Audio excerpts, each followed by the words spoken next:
did not begin at a very young age, like a lot of musicians do. By conventional or traditional standards, I started learning only when I was 15, but I was listening to music. There was music 24/7 in our house. I do not come from a musical background. My father is a doctor and my mother is a teacher. But we were very closely associated with the Dagar family in Bombay. And Sunday evenings were always spent listening to some of the greatest musicians who used to come to my Guruji's place, and they used to be informal baithaks. And I think the seeds were being sown at that time. And I started, when I got interested in learning music, my guru was based in the US. My guru, Ustad Zia Mohiddin Khan Dagar. So I started with the sitar, which I studied for 7 years from my Guruma, Srimati Pramila Dagar. And yeah, before that, I briefly learnt vocal from Shri Manohar Rotaukar, my first guru. And then I did the sitar for 7 years, and around the last 2 years of those 7 years, I had started learning vocal music as well from Dagar Sahib, and I felt that felt like putting in more of my time and effort in vocal music, and I underwent 11 years with Dagar Sahib of very rigorous voice culture training. And during this time, I went to do my master's in music, and that is where I met Prabhatai, who was at that time the head of the department in SNDT University, Bombay. And that association has continued to this day, spread over more than 3 decades now. It has been a very challenging, fulfilling, enriching journey. And I will say challenging because I lived outside India for 30 years. And I used to come once a year when my children were young to take talim from Prabhatai. These were the days when there was no internet.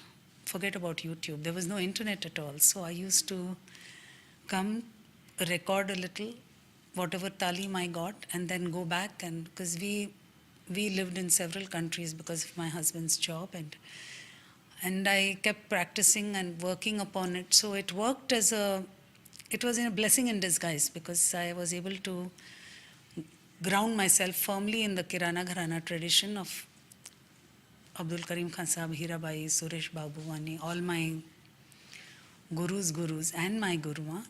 But I was also able to evolve my own style because I had to work on my own. So that has been my journey, learning journey. And it continues, the learning continues. Well, I was in love with music from childhood, but I was a very restless child. I didn't have the patience to sit in one place and practice. But then when I started doing music, there was a point in life. I'm a chemistry graduate. I was all set to study, to become a research chemist, but I was very much drawn to music. I was also on the stage I used to do avant-garde theater, and I was also studying French. So I was having too many interests. So then, in those days, it was quite radical that I took a year off to decide what I want to do with my life. And one day I went for a long walk. In fact, it was raining. I went for a walk in the rain.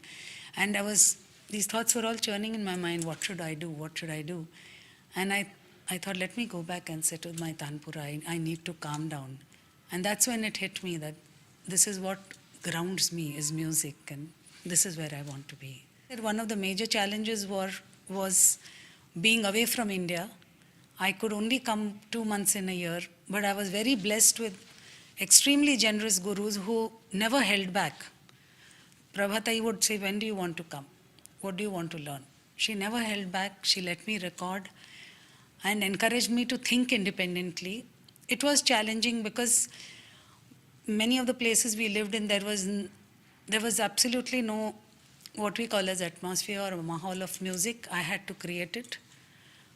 But I had immense support from the family, my husband, even my children, who would say, don't worry, we'll have sandwiches, you do your riyaz, and when they were little. So that was a challenge. The even bigger challenge was working on my voice, because I had a very, very weak voice, which wouldn't even scale the middle register, let alone the upper register.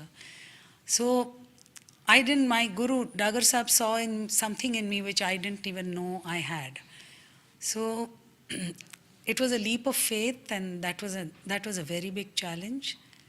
And keeping the passion alive, because when there's no one around you to praise or criticize whether you do riyaz or you don't do riyaz, self-motivation can be the toughest motivation to, because it was all self-propelled. In today's concert for Swara Anubhuti, I'm planning to begin with Rag Bihag. I'll be singing 3 compositions, which are the Vilambit Bada Khyal is a traditional composition and in Ektal, and followed by Chota Khyal in Drut Teental and Tarana in Drut Ektal. The Chota Khyal and the Tarana are by my Guruma, Swarayogini Padma Vibhushan Dr. Prabhatre. I'll be following this with a Carnatic rag called Veena Vadini, which I was inspired when I heard a Dasarapada Raghavendra Swami, on Raghavendra Swami, based on this rag, which I found very fascinating, and so I felt I could use this as a basis, and I composed 2 compositions in praise of Ma Saraswati, and I will conclude with a Dadra in Mishra Tilang, Chhailavani Jadu Kiyo. This Dadra also is a composition by my Guruma, Dr. Prabhatri.